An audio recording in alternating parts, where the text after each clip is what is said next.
declarar.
Buenas tardes.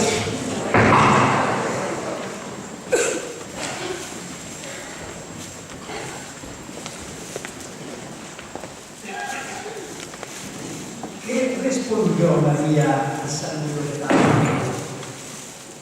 Hemos meditado esta mañana sobre el anuncio. Alégrate, llena de gracia, el Señor está contigo.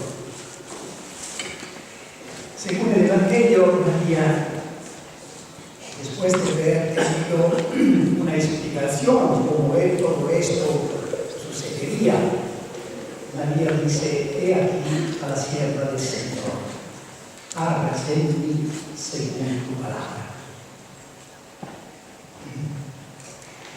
Cuando después de este momento María va a visitar a Isabel, viéndola exclama: bienaventurada tú que has creído.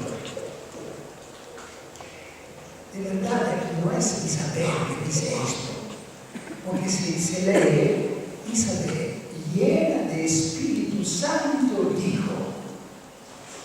Entonces es el Espíritu Santo que ha beatificado, proclamado bienaventurada la Virgen.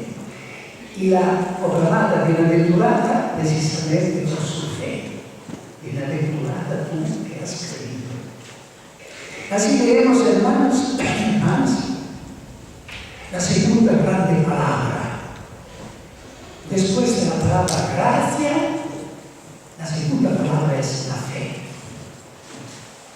Podemos decir que la gracia es la mano extendida de Dios que ofrece al hombre la salvación, su amor.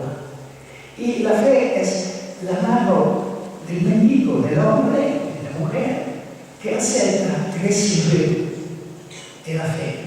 Entonces, la salvación se pasa como una especie de mano de Dios, la gracia se une a la fe, a la libertad del hombre. Se podría pensar que la fe de María, este acto de fe, que aparentemente ha defendido toda la obra de la salvación, se podría pensar que después de todo fue un acto de fe muy fácil. Se trataba de volver a ser la madre del Mesías, que parece era el deseo de cada muchacha en Israel. En cambio, este fue el acto de fe más difícil y más peligroso de toda la historia humana.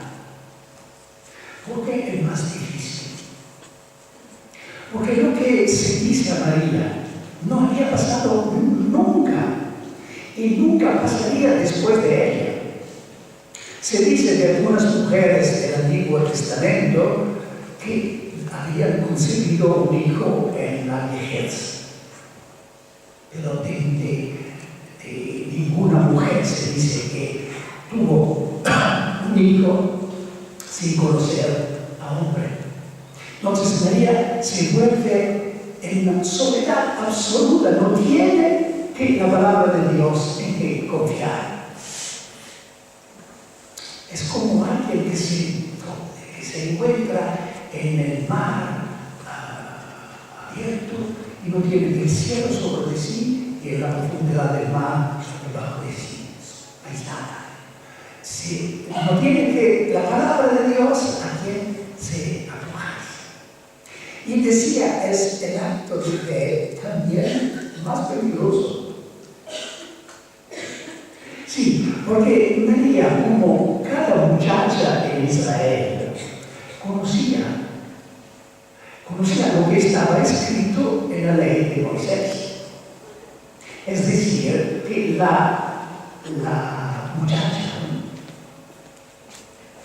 que el día de las bodas no sería encontrada virgen, tenía que ser llevada a la puerta de su casa paternal y apedreada.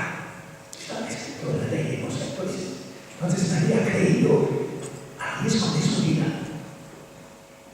Yo entendí esto de una manera más concreta, más palpable, leyendo un pequeño libro de Carlo Carretto, titulado Bienaventurata ella que ha creído. Él relata un episodio que pasó cuando estaba en el desierto de Sahara, porque era un pequeño hermano de Charles de Foucault y vivió algunos años en el desierto. Y pasó por ahí un grupo de Tuareg, es una tribu en el norte de África. Entre ellos había un hombre, una mujer, un joven y una joven, que estaban casados, pero no vivían todavía juntos.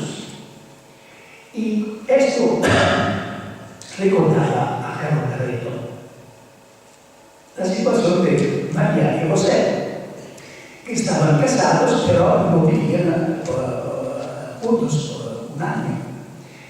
Y este grupo pasó de nuevo 2 años después. No viendo los dos jóvenes, Carlo Carretto pidió a ¿qué es estos dos jóvenes, esta pareja? Porque la relación con María y José le había interesado. Y vio que había una cierta dificultad, ninguno hablaba, hasta que uno lo tomó a desparte y hizo un gesto. Digo, la muchacha fue degollada porque el día de las bodas, el día de Estados Unidos, no fue encontrada virgen. Y dice Carlo Carretto, en este preciso momento yo entendí la fe de María y la elegí como como mi maestra de fe. Sí, María ha creído. Y no ha creído simplemente en el momento de la encarnación, María. Toda su vida ha sido la vida de fe. El Concilio Vaticano II y después Juan Pablo II en su carta a Redentores Mater nos han dado un gran regalo, haciendo de la fe de María su grandeza personal. Ser inmaculada, ser madre de Dios, todos estos son privilegios, don de Dios, carismas. La fe es el apoyo personal de María. Y toda la vida de María ha sido una vida de la fe, ha crecido en la fe. Hay un paralelismo evidente en la Biblia entre la fe de Abraham y la fe de María, que se funda sobre una cita que se hace de Génesis de Abraham a María. Nada es imposible a Dios. Esta misma palabra fue dirigida a Abraham y a María. Nada es imposible a Dios. ¿Dónde está esta relación, este paralelismo? Abraham fue prometido un hijo siendo viejo y su mujer siendo muy anciana. Y Abraham creyó. Y esto fue un grande acto de fe. Pero después, poco tiempo después, cuando el muchacho, el hijo Isaac, en que demostraban todas las promesas de una descendencia, Isaac, que era el signo de la bondad de Dios para Abraham, Dios le pide de tomar el hijo y portarlo a la inmolación. Y Abraham creyó. Pero con Abraham Dios se paró en el último momento, no pidió la muerte de su hijo. Y por este acto de fe Dios dijo a Abraham: yo te bendeciré, todos los que te conocen. Pasamos a María. A María está prometido un hijo, no conociendo hombre. Y María cree. Y aquí sienta el Señor. Y después, tiempo después, 30 años después, Dios pide a María de acompañar a su hijo a la montaña, al monte, para ser inmolado.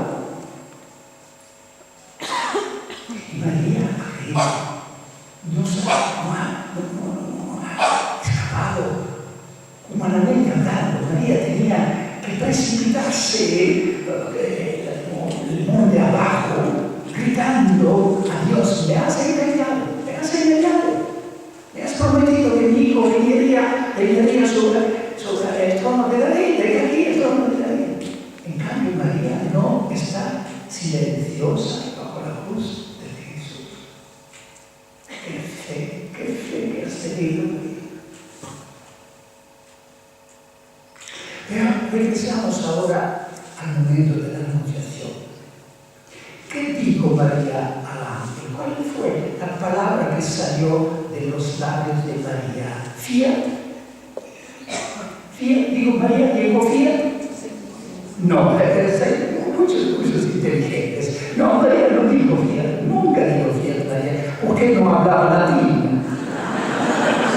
Entonces no dijo fiat. Dijo: hágase mi voluntad. No hablaba castellano. Y insisto, porque podemos remontar a la palabra que salió de los labios de María. Porque cada vez que en la traducción latina de la Biblia se encuentra la palabra fiat, en el texto hebraico, ¿cómo se dice hebraico? El texto hebraico, hay otra palabra que conocemos muy bien, que repetimos muchas veces cada día. Amén. Amén. Amén. Que decir amén no es como para nosotros En la Biblia decir amén es todo. Es la respuesta que lo incluye todo. Así es, así le gusta a Dios, así le gusta a mí, se haga.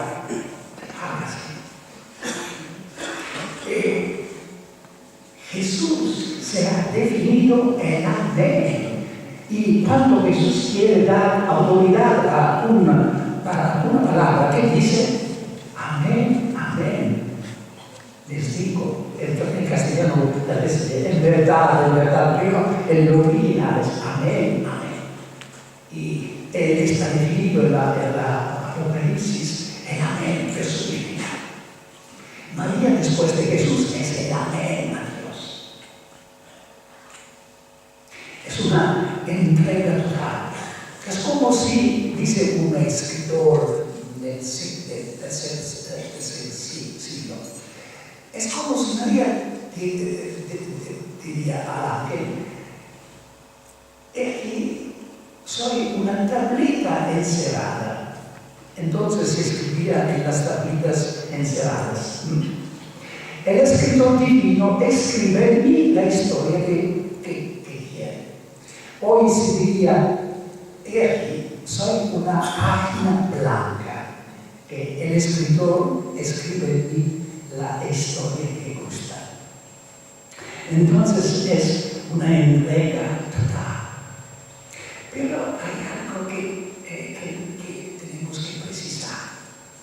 Porque verdad que María hablaba hebreo, entonces probablemente dijo amén, un amén, un sí a Dios. Esta palabra que es un monosílabo en cada lengua que yo conozco, ya, sí, oui, yes, es un monosílabo, pero es el monosílabo con que se decide la vida. Los esposos deciden de su vida con un sí. Y nosotros también, los consagrados, hay un momento cuando tenemos que decir sí. Amén. Pero regreso al punto. Sí, María, siendo hebrea, dijo amén. Pero el Evangelio no está escrito en hebreo, está escrito ¿en qué lengua? Entonces, ¿qué palabra el Espíritu Santo ha inspirado a Lucas de poner en los labios de María? Porque lo que no nos interesa no son las observaciones críticas, filológicas. Para nosotros es suficiente conocer que el Espíritu Santo ha sugerido a Lucas de poner en los labios de María esta palabra. Entonces, la palabra que leemos en el Evangelio de Lucas es genoito.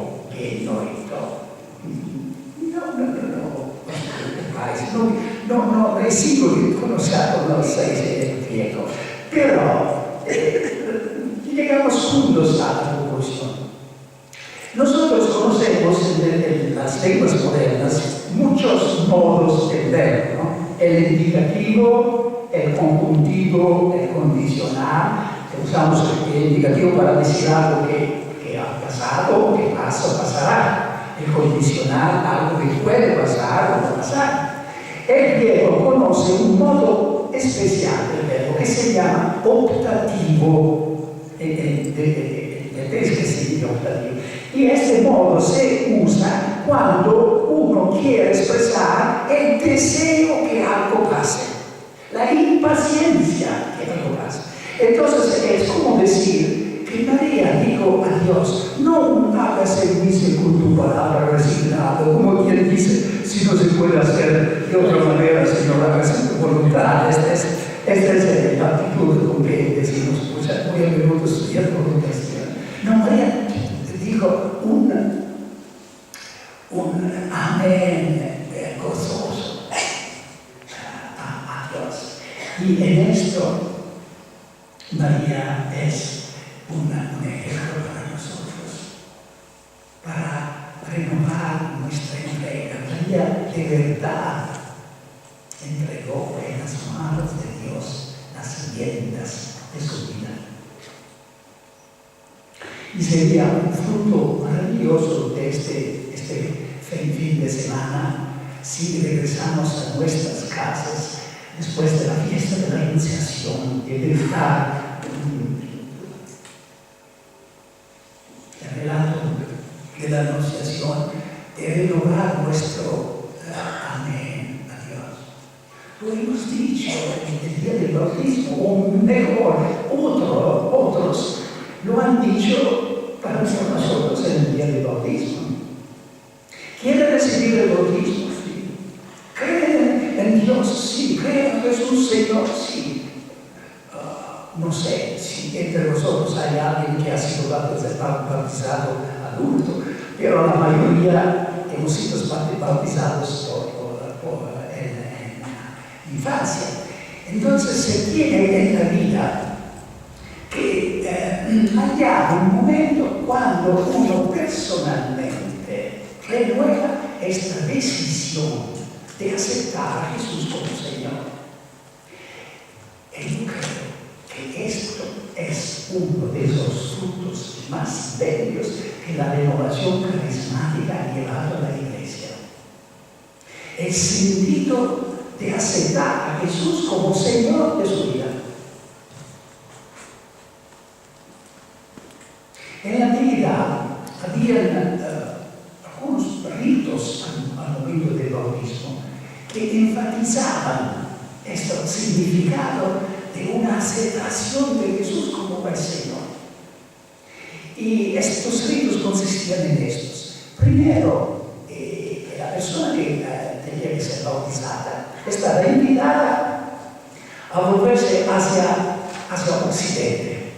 No sé si dónde está aquí Occidente, Occidente donde se pone el sol. Entonces es el signo de las tinieblas y de Satán. Y tenía que hacer gestos de rechazo para mostrar que se cortaba completamente de Satanás. Y según San Ambrosio tenía que esperar. Y después estaba invitado a volverse hacia Oriente, donde sale el sol, donde sube el sol y símbolo de Jesús, la luz, el sol de justicia. Y se inclinaba profundamente como para aceptar a Jesús, el nuevo Señor, y entrar en el señorío de Cristo. Ahora, lo que se ha quedado de todo esto es un esquema muy lacónico. Renuncias crees. Tenemos, y por nuestra consolación, hemos ya recibido esto, pero cada reunión, convocación de la renovación carismática, tendría que ser una ocasión para renovar esta decisión de aceptar personalmente el señorío de Cristo. ¿Por qué digo que este es un don de la renovación carismática? Estudiando la historia del cristianismo, he hecho esta observación. Cuando, a propósito de un título de Jesús o de cualquier punto de la fe, cuando yo preguntaba la tradición cristiana y tenía numerosas respuestas, cuando yo he intentado de leer qué dice la tradición cristiana sobre el título de Señor, la tradición parecía muda. Y hay una explicación. Porque Señor, Adonai en hebreo, o Marán en arameo, decía todo.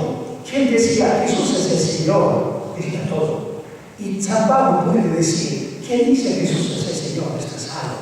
¿Recordáis este hermoso versículo de la carta a los Romanos, capítulo 10, versículo 9? Si con tus labios tú proclamas que Jesús es el Señor, y en tu corazón crees que Dios le ha resucitado de entre los muertos, serás salvo.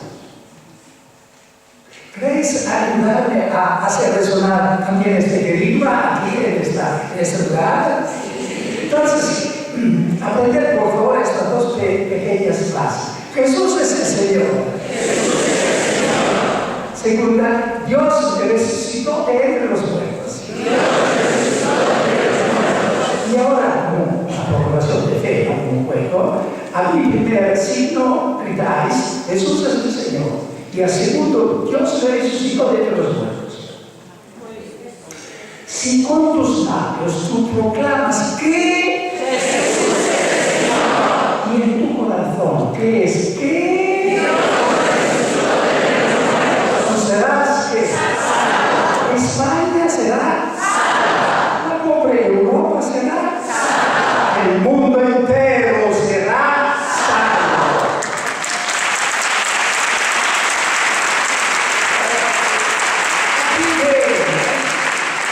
Aquí vemos al comienzo de la iglesia, los primeros días de la iglesia, el Señor tenía un contenido formidable.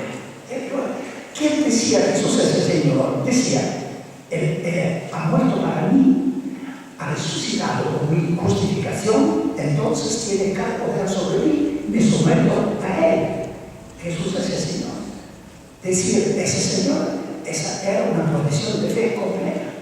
Cuando el cristianismo salió del mundo judío, hebreo, esto no funcionaba más. Porque en el mundo griego romano había muchos señores. El emperador de Roma era un señor, Kyrios. Entonces se tenía que hallar otros títulos de Jesús que ponían de manera muy clara la divinidad de Jesús. Y esto se hizo en el concilio de Nicea en el año 325. Esta es una fecha que los cristianos tendrían que conocer. 325, cuando la iglesia definió a Jesús como Dios verdadero, de Dios verdadero, luz de la luz, engendrado, no hecho, consubstancial de la misma sustancia de Dios. Y poco a poco se perdió el contenido, el significado del Señor. Y Señor se volvió un elemento del nombre de Jesús, nuestro Señor Jesucristo. Pero una cosa es decir nuestro Señor Jesucristo y otra cosa es decir Jesucristo es nuestro Señor. Esta es una decisión, una afirmación de fe. Y por esto digo, y lo he dicho en otros, también a la casa comunista muchas veces, esto es desde el punto de vista teológico, eclesial, el don más grande de la renovación carismática hecha en la iglesia, recobrar el sentido del señorío de Cristo, porque entrar, conocer, y se puede entrar sobre el Espíritu Santo. Esta es la obra del Espíritu Santo. Nadie puede decir que Jesús es el Señor si no está bajo la acción del Espíritu Santo. Entonces es el don que la renovación sin su mérito. Pero nosotros tenemos el sentido del Señor de Cristo, ¿verdad? Que es como decir que Jesús no es más una memoria del pasado, un conjunto de dogmas, de herejías y un tema de que se habla. Decir que Jesús es el Señor significa decir que Jesús está vivo, está resucitado, está aquí, está dando de mí. Es proclamar la presencia de Jesús en el mundo de hoy. Sin orgullo de presunción, porque no es un don que hemos recibido. Otros han recibido otros dones. Yo tengo mucha estima del camino neocatecumenal, por ejemplo, porque tiene un sentido fuerte de la palabra de Dios. Y los focolarinos tienen un sentido fuerte de la unidad, del amor de Dios. Cada uno lleva a la iglesia su carisma. La renovación carismática, por su vastidad, por su multimuchedumbre, tiene este papel de hacer que Cristo no sea más muerto, sino viviente, vivo.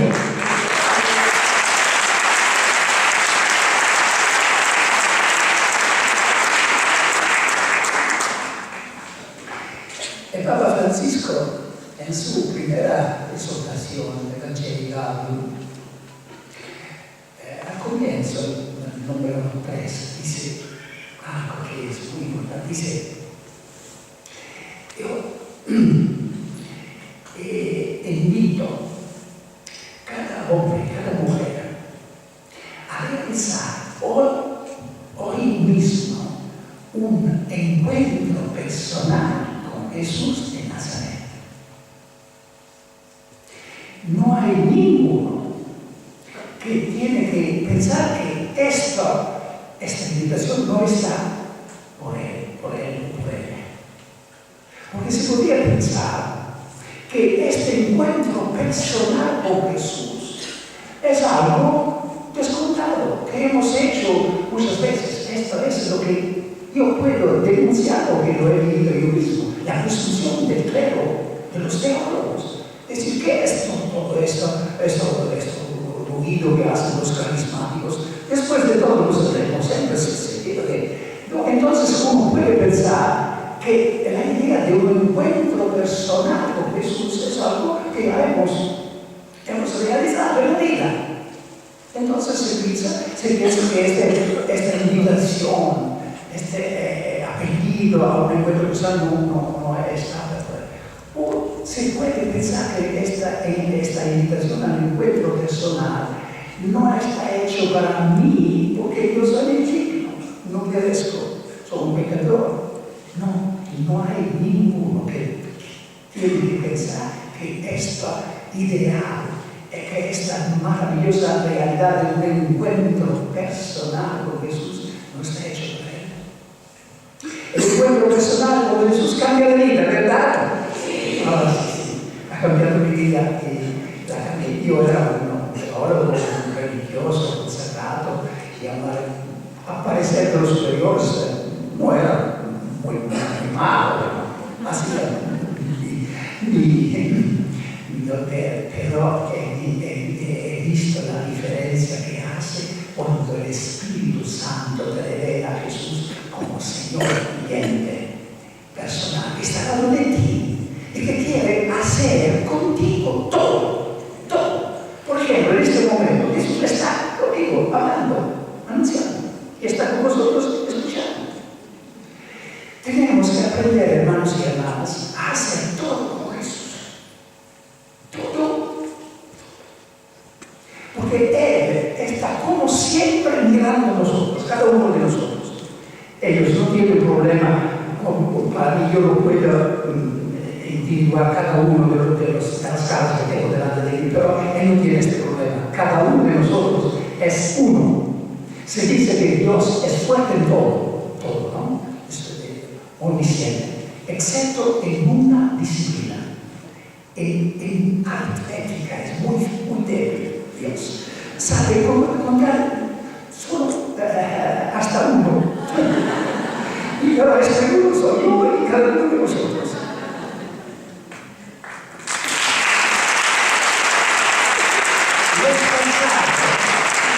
Los pensados tendrían que pensar que Jesús quiere vivir su vida y si cae, está ahí para ayudarlos a su paz.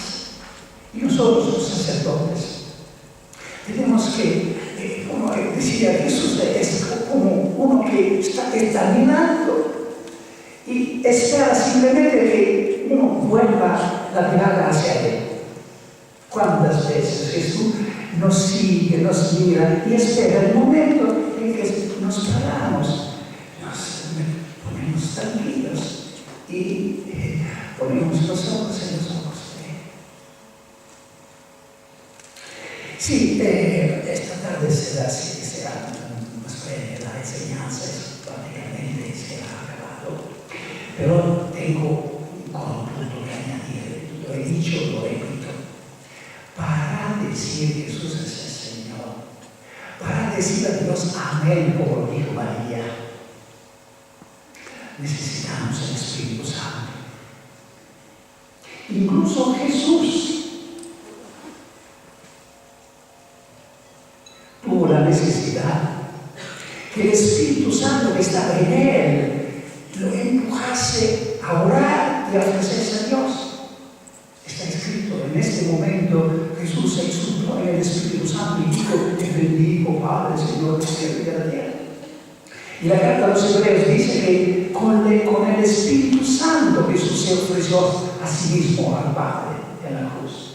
Entonces, sí, el mismo Jesús, como hombre, necesitó del empuje del Espíritu Santo. ¿Cuánto más nosotros necesitamos el Espíritu Santo para entregarnos al Señor? No tuve el tiempo de sentir y discutir con los líderes de este encuentro la manera que yo he pensado la Eucaristía esta tarde. Lo digo esperando de no molestar los planos. Para mí, porque está escrito que esta tarde sería una misa con la efusión del Espíritu, ¿verdad? Pero no tendría sentido de invocar el Espíritu después de la comunión.